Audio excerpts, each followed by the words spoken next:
ఈరోజు ఇద్దరు భారతమాత ముద్దు బిడ్డలకు సంబంధించిన రోజు.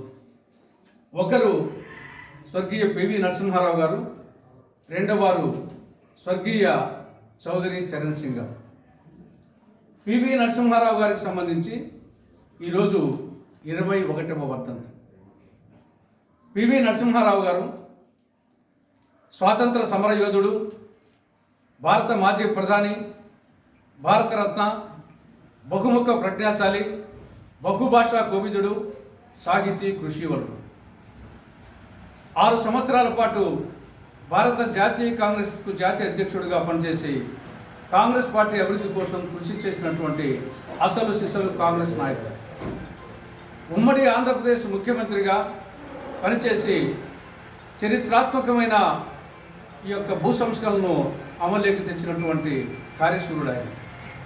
భారత ప్రధానమంత్రిగా ఆర్థిక సంక్షోభంలో ఉన్న భారతదేశాన్ని ఆ సంక్షోభం నుండి గట్టెక్కించినటువంటి ఆర్థిక మాంత్రికుడు స్వర్గీయ పివి నరసింహారావు గారు.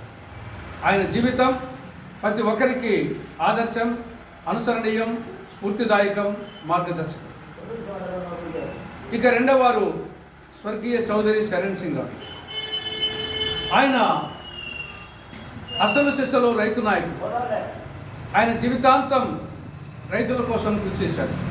అందుకోసమే ఆయన పుట్టినరోజైనటువంటి డిసెంబర్ 23ను జాతీయ రైతు దినోత్సవంగా కేంద్ర ప్రభుత్వం ప్రకటించడం జరిగింది. ఆయనకు సంబంధించి ఈరోజు 123వ జయంతి.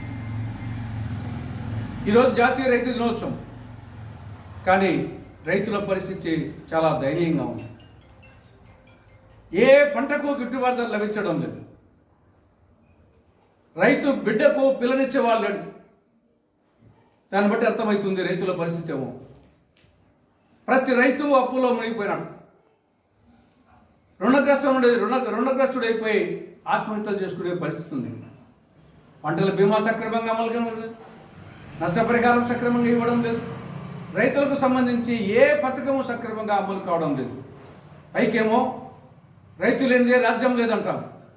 కానీ ఈనాడు రైతు పరిస్థితి కడు దయనీయంగా ఉంది.